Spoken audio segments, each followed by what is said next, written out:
जय भीम। आज शिव के अंदर दलित वर्ग छात्रावास संस्थान शिव में नवनिर्मित वाचनालय भवन के भव्य उद्घाटन समारोह में मंच पर विराजमान जिला प्रमुख महेंद्र जी, आपके लाडले फतेह खान जी,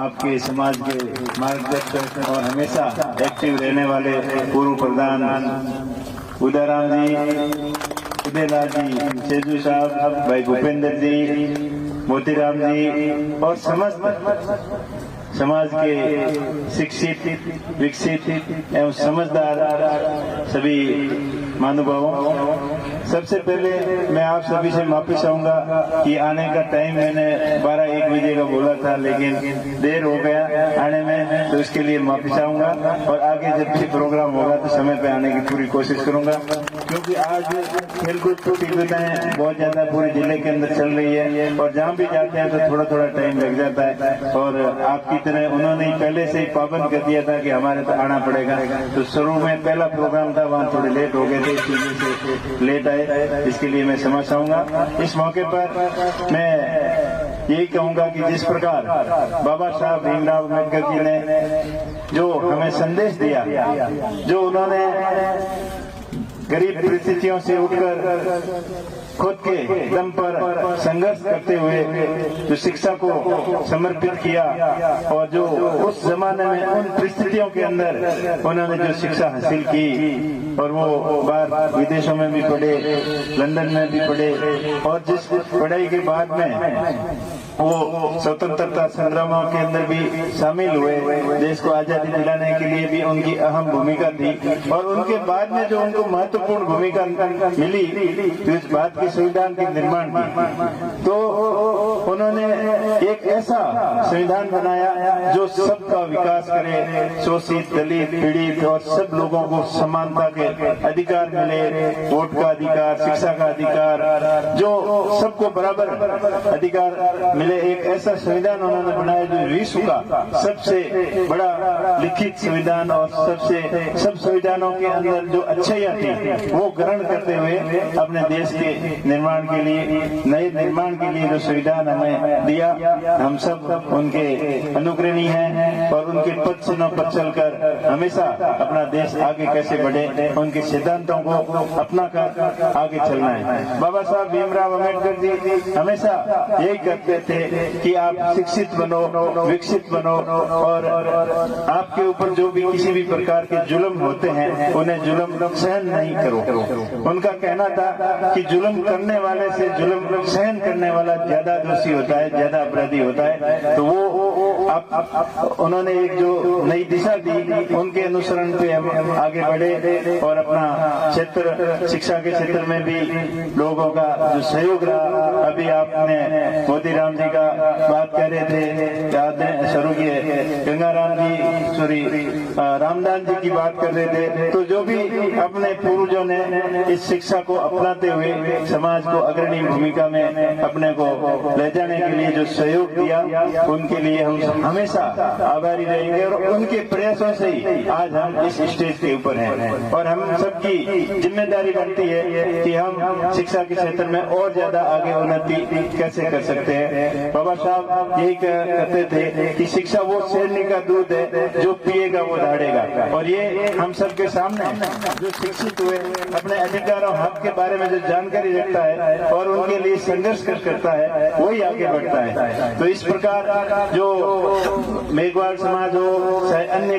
कोई भी समाज हो, जिन्होंने शिक्षा को अपनाया है वो हमेशा आगे बढ़ा है। तो शिक्षा के इस सिलसिले को अनवरत जारी रखें। आपकी संस्था बड़ा अच्छा काम कर रही है। अभी उदयराम जी बता रहे थे कि यहाँ जो दुकानें भी बन रही है, तो वो भी बहुत जरूरी है। बेरोजगार युवा जो सरकारी नौकरी के लिए प्रयासरत रहते हैं, लेकिन सबको सरकारी नौकरी मिले ये कोई गारंटी नहीं। तो जिनको नौकरी नहीं मिलती है वो अपने व्यवसाय में भी भाग्य आजमा सकते हैं। और उसके हिसाब से ये जो दुकानों का निर्माण हो रहा है, इसमें समाज के सक्षम व्यक्ति और हम सब मिलकर इसके लिए सहयोग करेंगे तो निश्चित तौर पर यहाँ बढ़िया मार्केट भी बनेगी, कई युवाओं को रोजगार भी मिलेगा और रोजगार के साथ साथ व्यापार कैसे किया जाता है ये ट्रेनिंग भी मिलेगी। यहाँ से छोटी शुरुआत करके अपने व्यापार को बढ़ाकर आगे बड़े शहरों के अंदर भी बच्चे जाते हैं। जैसे अभी पिछले 15-20 साल की बात करें तो ग्रामीण परिवेश के अंदर जो छोटी छोटी दुकानों के व्यापार के अंदर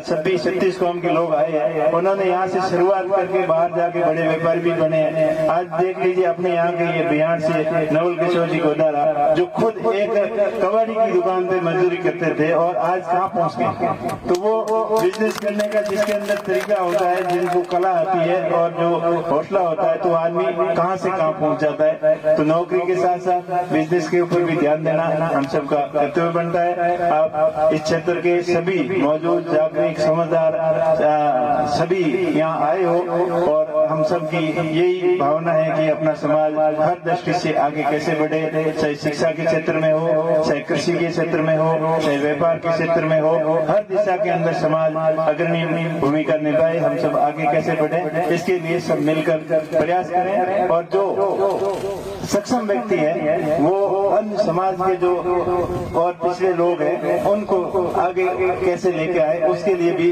प्रयासरत रहे। क्योंकि हमने अमूमन देखा है जो परिवार सक्षम होता है, आगे बढ़ जाता है, वो अपने भाइयों को, दूसरों लोगों को भूल जाता है अक्सर और वो खाली अपना ही ध्यान रखता है। तो मेरी आप सबसे यही अपील है, जो शिक्षा के अंदर वंचित है, जो नशे की आदत में पड़ गए हैं, जो बहुत ज्यादा आर्थिक स्थिति जिनकी ठीक नहीं है, उनको भी आगे लाने का सब प्रयास करें और सबको शिक्षा के क्षेत्र से जोड़ें। क्योंकि आजकल क्या है कि ज्यादातर बच्चे 8वीं 10वीं 12वीं के बाद में स्कूल छोड़ने के लिए मजबूर हो जाते हैं, उनको सही कोई गाइडेंस देने वाला नहीं होता है, तो क्या मजदूरी पे लग जाते हैं, नशे पत्ते की लत में पड़ जाते हैं और बर्बादी की तरफ जाते हैं। तो इस मंच के माध्यम से मैं ये भी कहना चाहूंगा कि हम सभी का ध्यान रखेंगे तभी अपना समाज, अपना क्षेत्र सभी दिशा के अंदर आगे बढ़ेगा। जो भाई नशे की लत में पड़ गए हैं उनसे नशे से छुटकारा पाने के लिए प्रयास करें और मैं तमाम युवा साथियों से कहना चाहूंगा कि किसी भी प्रकार का नशा नहीं करें, चाहे बीड़ी, सिगरेट, गुटखा, तंबाकू से लेकर बड़े से बड़े जो नशे के छल्ले हैं उसके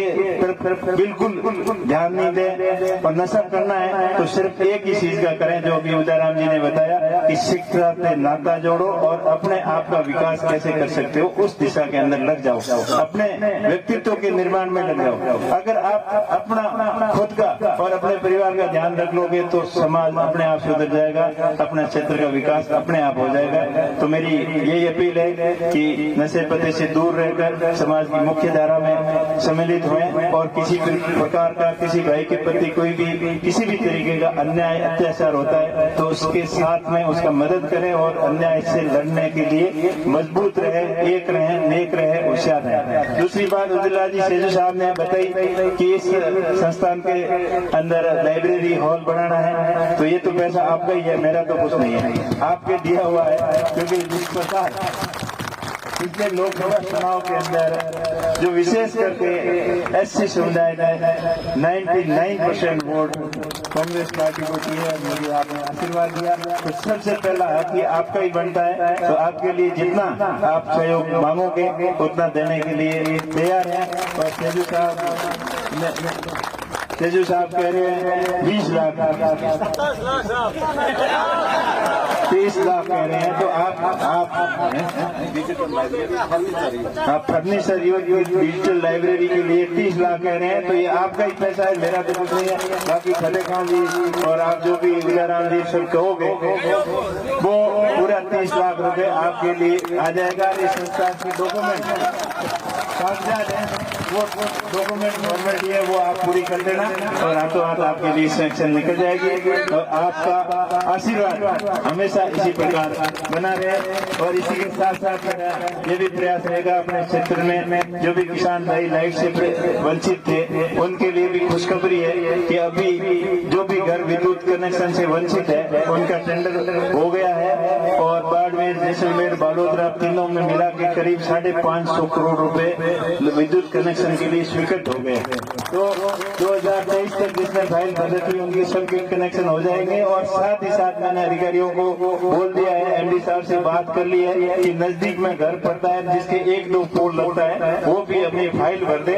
2-3 हजार रुपए की डिमांड आएगी और साथ में साथ हाथों हाथ कनेक्शन हो जाएंगे। इसके साथ साथ 220 का आपका जीएसएस यहाँ सीओ के अंदर निर्माणाधीन था वो लगभग पूरा हो गया है और आने वाली सीजन के अंदर आपको लाइट की भी प्रॉब्लम नहीं रहेगी। और साथ ही साथ पीने के पानी की भी समस्या है। कई गांवों के अंदर पानी की बहुत ज्यादा किल्लत है। जेजेएम के काम अधूरे पड़े हैं। वो जो नर्मदा की साइड से आ रहे थे उन रामसर वगैरह में काफी काम अधूरे हैं, तो वो भी जल्दी उसके टेंडर हो गए हैं और जल्दी काम हो जाएगा। इसके लिए हमेशा प्रयत्नरत रहेंगे। और साथ ही साथ किसानों को कृषि क्लेम जल्दी समय पर मिले, आदान अनुदान की राशि समय पर मिले, खाद बीज जो अभी थोड़ी बहुत किल्लत चल रही है उसके लिए भी मैंने डीएपी रैक के लिए बात की है। तमाम प्रकार की समस्याओं के समाधान के लिए हमेशा मैं प्रयत्न हूँ और प्रयत्नशील रहूंगा। आपका आशीर्वाद हमेशा इसी प्रकार बना रहे। धन्यवाद। जय हिंद, जय भीम। हो गया उसके लिए धन्यवाद।